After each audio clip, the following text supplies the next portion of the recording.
Hello बच्चों, नमस्ते। कैसे हैं आप सब लोग? उम्मीद है शानदार, जिंदाबाद, जबरदस्त। बहुत सारे लोग होंगे, पर बहुत सारे लोग, उससे भी ज़्यादा लोग बहुत दुखी होंगे कि भाई आज चूंकि होली है। जिन बच्चों को होली बहुत अच्छी मन जाएगी कुछ बच्चों की, और कुछ की वास्तव में ही ऐसी मनेगी कि ये बहुत दुख के साथ। मैं तो ये मानता हूँ कि रिजल्ट अगर देना ही था तो दुल्हन के अगले दिन दे देते। कम से कम सब बच्चे जो एक माइंड सेट था उससे होली मना लेते। पर देखिए बच्चे, कुछ नहीं होता। ये दुख या खुशी जो भी आना होता है, ये आता ही एक दिन, और ये आपको फेस करना ही होता। और जो आप ये सोचते हैं कि ये कट ऑफ यहाँ होनी चाहिए थी, इतनी ज़्यादा क्यों बढ़ गई, उतनी ज़्यादा क्यों बढ़ गई, अब ये सब कंपटीशन को दिखाता है कि कौन सा किस लेवल का कंपटीशन चल रहा है, और आपको अब कितना तैयार होने की ज़रूरत होती है। वास्तव में उन बच्चों के लिए दुख होता है जो फाइनल मेरिट से रहे हैं, और उनको वाकई वाकई जिनको उम्मीद थी, और बिल्कुल एक दो नंबर से, आधे नंबर से, मतलब पता है क्या होता है कि बच्चा एक नंबर से चूका, अब जब कोई वो किसी को देखता है कि मैं आधे से चूका दूसरा वाला, तो उसको थोड़ी सी संतुष्टि हो जाती है कि यार ये मेरे से भी कम है। तो भाई ऐसे भी बच्चे हैं जो 0.005 से चूके हैं। नॉर्मलाइजेशन में ये होता है, ठीक है, क्योंकि अगर ये नॉर्मलाइजेशन नहीं होता तो 0.25 0.5 इसमें होती गिनती। बट ऐसे बच्चे अब आपको मिलेंगे। और अब देखिए, ये तो तय है कि भाई देखो, इसमें अब कुछ नहीं होना जाना। कि अगर आप ये सोचो कि सर अब मेरी कोई वेटिंग लिस्ट लगा देनी चाहिए थी, नहीं लगाई इन्होंने, ये गलती करी, वो गलती करी, अब जो होना था वो हो गया है। अभी जो रिजल्ट है वो आपको एक्सेप्ट करना पड़ेगा, और मैं उसके बारे में ही आपको सच्चाई से बताने आया हूं कि भाई क्या क्या चीजें हैं। क्या अभी कोई और मेरिट आएगी तो ये उम्मीद मतलब आप ना ही रखें तो बेहतर है। मैं इसके बाद में आऊंगा इन सवालों पर। पहले आपको दिखा देता हूं कि रिजल्ट में क्या क्या हुआ है। तो भाई ये थी फिजिकल की कट ऑफ।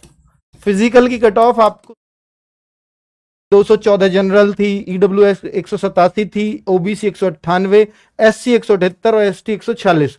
वहीं पर लड़कियों की भी आप देख सकते हो, और ये आपके स्वतंत्रता सेनानी और भूतपूर्व सैनिकों की कट ऑफ, होमगार्ड की नहीं दी थी अलग से।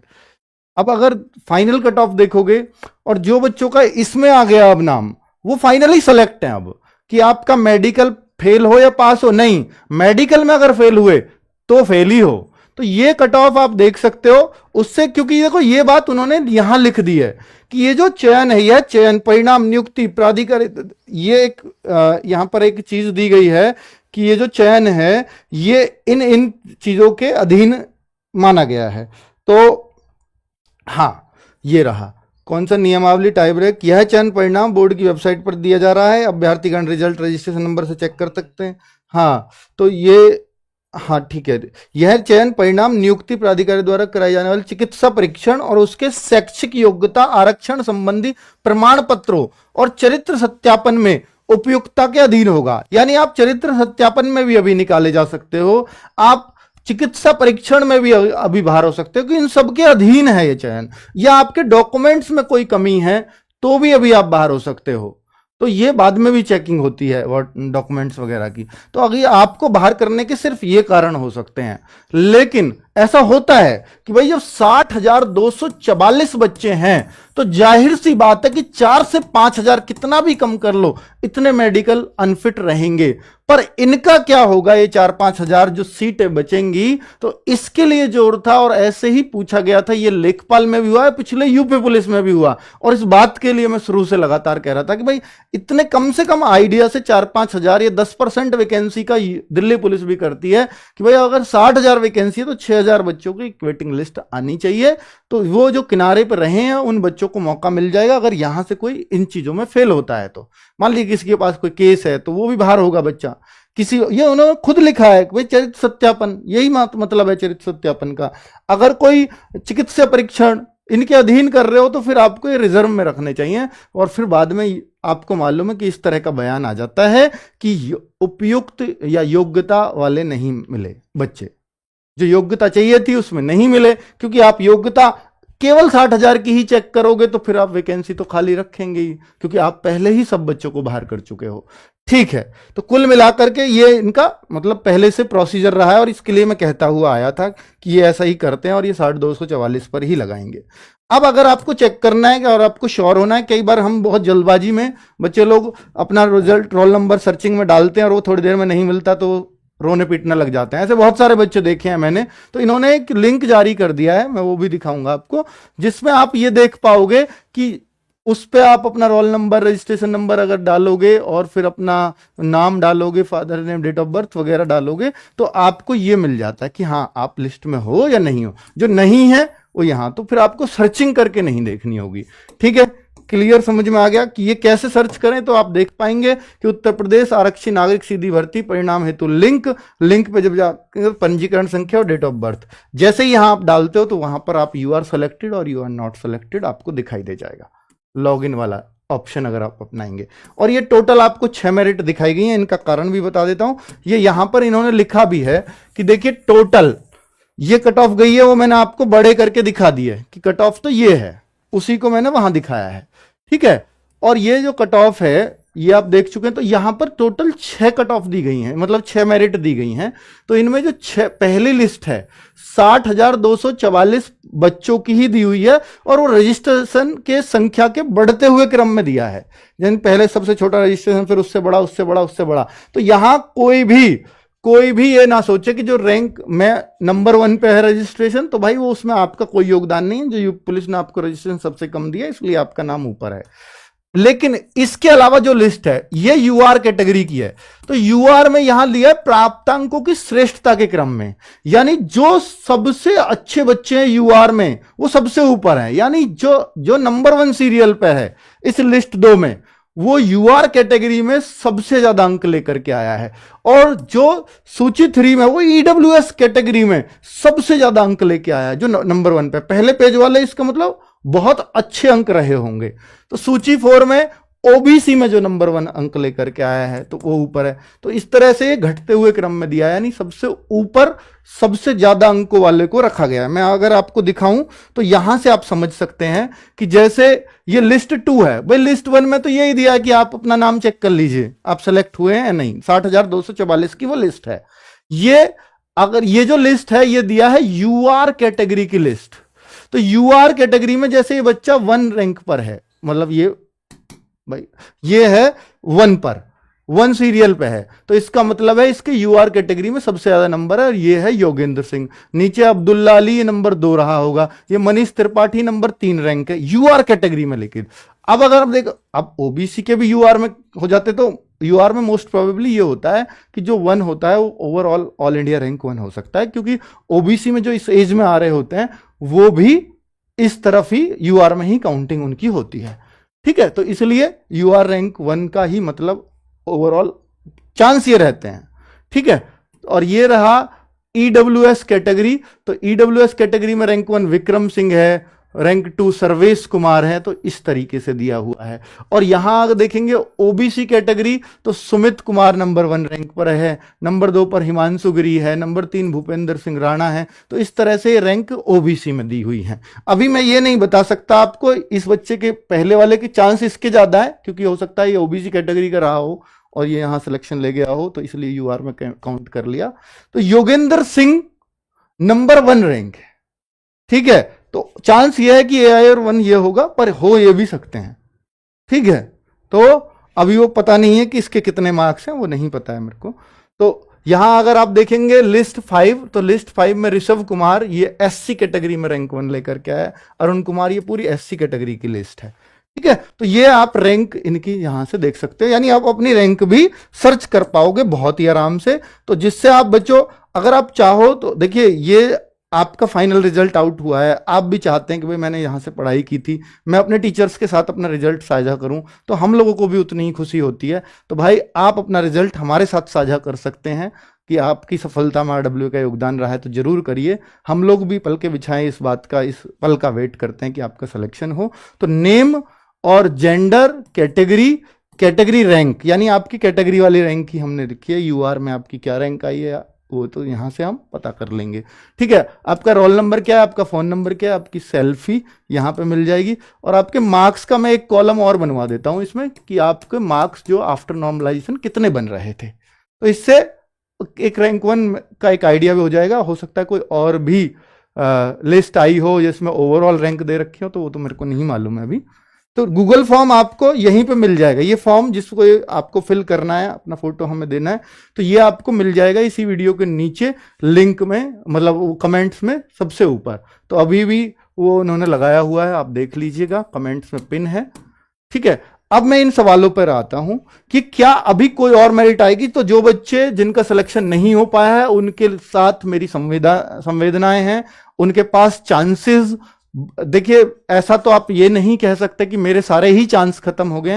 अरे भाई, मैं अब आपको कुछ भी तसल्ली दूंगा वो सब बेकार ही लगेगी, क्योंकि इस समय आप सिलेक्शन से जस्ट इतना सा चूके हैं। और जो आधे नंबर से 0.25 से 0.5 से ऐसे बच्चे चूकते हैं, तो उनको किसी भी तरीके से तसल्ली 1-2 दिन में तो नहीं दी जा सकती। लेकिन आपको अपने लिए ऑप्शन खोजने ही होंगे, वो ऑप्शंस मैं लेकर के एक वीडियो आऊंगा जिससे आपको कोई तसल्ली हो जाए कि आप किन किन जॉब्स के लिए आपके लिए परफेक्ट और सुटेबल हो सकती हैं। तो आप इस बात की, क्योंकि आप जो रहे हैं, क्योंकि यहां तक पहुंचना है, आपसे पहले भी बहुत सारे बच्चे बाहर हो गए, आप जो यहां तक पहुंचे हैं तो आप में कुछ तो काबिलियत रही होगी। ठीक है, इसके बाद आपको यह मालूम है कि यूपी पुलिस की वैकेंसी घोषित हो चुकी है। बिल्कुल, यह अच्छी बात है कि इसके बाद का हमें पता है, तो आप वहां फोकस कर सकते हो सकता है बहुत सारे बच्चों की एज नहीं आएगी उसमें, यह भी मैं मानता हूं। तो फिर उनके लिए क्या ऑप्शंस हो सकते हैं, तो मैं उस पर भी बात करूंगा। तो एक वीडियो आपके लिए सेपरेट में बना ही दूंगा। ठीक है, तो अभी आप उम्मीद ये ना करें इस मेरिट से, और इसमें अपना टाइम बहुत ज्यादा खराब और ये ना करें कि अभी कोई और मेरिट आएगी। तो मैं आपको झूठी तसल्ली नहीं दूंगा, क्योंकि पहले कभी नहीं आई। तो अब क्यों आएगी इसका मैं कोई कारण नहीं दे पाऊंगा आपको, इसलिए मैं मानूंगा कि नहीं आ पाएगी। आगे, मेडिकल में फेल हुए तो खाली पदों का क्या। उन बच्चों का जायज क्वेश्चन है कि अगर 60,244 बच्चे भर्ती हुए हैं ये फाइनली, और इतने ही भर्ती बोर्ड ने पास किए हैं, और इसमें से मात्र 55,000 ही मान लीजिए बहुत बढ़ के मेडिकल पास होंगे, क्योंकि पिछली बार का मैं रिकॉर्ड बता दूं, 49,568 वैकेंसी, मात्र 44,000 बच्चों का मेडिकल पास हो पाया था। तो बाकी बच्चे 5,000 वैकेंसी ऐसी ही खाली चली गई, और फिर वो 2023 में आई। तो भाई अब उनमें जोड़ी नहीं जोड़ी वो हमें भी नहीं पता, बैकलॉग का तो कुछ देते नहीं है। तो भाई ये 5-6 हजार अगर वैकेंसीज खाली रहेंगी तो इनका क्या होगा, ये नहीं पता। इसको भर्ती बोर्ड चाट जाएगा, खा जाएगा, हमें नहीं पता। भाई ये एक प्रोसेस होना चाहिए, ये कहते हैं हमारी नियमावली में ऐसा नहीं है, और नियमावली में इसको ही ये क्योंकि फाइनल मेरिट मानते हैं, ये फाइनल मेरिट रिजल्ट मेडिकल के बाद की मेरिट को ये फाइनल मेरिट कहते ही नहीं। समस्या यही है, इसी को फाइनल मेरिट नाम दिया गया है। ठीक है, बाकी होना तो ये चाहिए कि मेडिकल के बाद की मेरिट फाइनल मेरिट होनी चाहिए, इसमें थोड़े बच्चे ज्यादा पास होने चाहिए, जो हर जगह होता है, SSGD में हो या कहीं भी हो, दिल्ली पुलिस में भी हो। तो प्री मेडिकल चेकअप कैंप बच्चों, इसके लिए जिन बच्चों का सिलेक्शन हो गया मैं अब उन पे आता हूं। तो प्री मेडिकल चेकअप का कैंप हम लोग लगाने वाले हैं। तो RWA में, RWA ऑफिस पर यह लगने वाला है 17 तारीख को। ये मैं आपको डेट दे चुका था पहले ही, 17 मार्च। तो अगर आप अगर पास हो गए हैं तो आपको मेडिकल कराना ही है। अगर आपकी कोई कमी है, हालांकि मेडिकल कब होगा इस बात की अभी कोई पुख्ता जानकारी नहीं है, पर अब बहुत जल्दी प्रोसेस होने वाला है। तो आप ये मान लीजिए कि आपका 15-20 दिन, ज्यादा से ज्यादा महीने के अंदर मेडिकल करके, और JTC ट्रेनिंग की बात चल गई है। ठीक है, JTC RTC आपकी ट्रेनिंग होती है, पहले महीने JTC होती है जो 30 दिन की होती है, उसके बाद आपको RTC पे भेज दिया जाता है जो मेन ट्रेनिंग आपकी होती है। ठीक है, तो यहां जो है आपको मतलब मेडिकल कराने के बाद ही आपको JTC के लिए भेजा जाता है। तो आप लोग ये मेडिकल 1 महीने के अंदर, मेरा अनुमान है कि शायद हो जाना चाहिए, क्योंकि मुख्यमंत्री जी बोल चुके हैं कि अगले 1 महीने में वो ट्रेनिंग पर जाने वाले हैं। विधानसभा में उनका बयान था, ये आपने सुना ही था। ठीक है, तो बहुत जल्दी ये प्रोसेस होने वाला है। तो प्री मेडिकल चेकअप कैंप ये फ्री में RWA ऑफिस पे आपका करवा रहा हूं।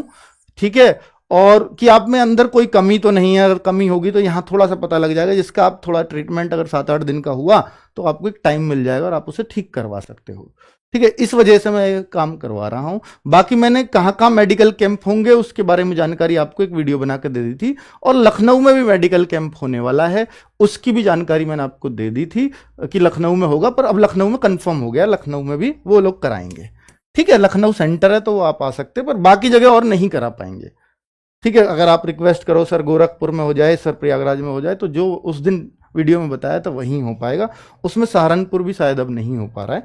तो रैंक कैसे देखें, तो रैंक आप कैटेगरी में जाकर के देख सकते हो कि कैटेगरी वाइज रैंक आपको पता चल जाएगी। मेडिकल कब तक होंगे इसका बात का मैं जवाब दे चुका हूं कि अगले 1 महीने के अंदर अंदर शुरू हो जाना चाहिए मेडिकल का प्रोसेस। तो जिन बच्चों का हुआ है बहुत बहुत बधाई, और जिन बच्चों का नहीं हो पाया तो इस समय मैं कोई भी तसल्ली दूंगा शायद आपके लिए कम पड़ेगी। तो मेरे भाई मेरी संवेदनाएं आपके साथ हैं, लेकिन आपको फिर से उठ खड़ा होना होगा, और आपके लिए एक वीडियो में सेपरेट करूंगा कि जिससे आपको थोड़ी हिम्मत मिलेगी और आप अपना दिशा तय कर पाएंगे कि मुझे क्या करना है। और बात रही, हाँ एक बात और है कि भाई आप पूछोगे सर यहां पर ना हमारा सम्मान समारोह, क्योंकि देखो बच्चों सेलेक्ट तो आप ही हो गए अब, क्योंकि आप में से अगर मेडिकल में कोई दिक्कत नहीं है तो सीधी सी बात है आप फाइनल सेलेक्ट हो चुके हो। तो सम्मान समारोह मैं आपका मेडिकल से पहले करूं या मेडिकल के बाद करूं, वो आप भी बता दीजिएगा कि आप कब इच्छुक रहेंगे। सम्मान समारोह मेडिकल के बाद या मेडिकल के पहले? तो मेडिकल के पहले मैं डेट नहीं देना चाहता, क्योंकि बहुत सारे बच्चों को एक कंसर्न होता है, पर मेडिकल के बाद चाहते हो तो आप मुझे बता दीजिएगा, पहले चाहते हो तो वो भी बता दीजिएगा। मैं आपका सम्मान समारोह आयोजित इसलिए होता है कि आपके टीचर से आपकी डायरेक्ट मुलाकात हो, और हमें भी हमें सम्मानित होने का मौका मिलता है कि हम इतने सारे बच्चे सिलेक्टेड हमारे सामने बैठे हुए होते हैं, ठीक है। और आप लोगों की भी आपने टीचर्स से जिनसे आपने सिर्फ ऑनलाइन पढ़ा है, तो उसके थ्रू आपको मतलब उनसे भेंट करने का मौका मिलता है, आप उनसे सीधा मिल सकते हैं, ठीक है बच्चों। तो ये हमारा सम्मान समारोह होता है, हर भर्ती के बाद होता है, जहां भी बच्चा सेलेक्ट होता है जिसके लिए टीचर्स ने जी तोड़ मेहनत की हुई होती है। तो भाई वो सब हम तय कर लेंगे, आप कमेंट में बता दीजिएगा कि आप मेडिकल के बाद चाहते हैं पहले, फिर उस हिसाब से हम डेट तय कर लेंगे। और ये गूगल फॉर्म अगर आप सेलेक्ट हुए हैं तो प्लीज जरूर भर दीजिएगा, ठीक है। थैंक यू, नमस्ते।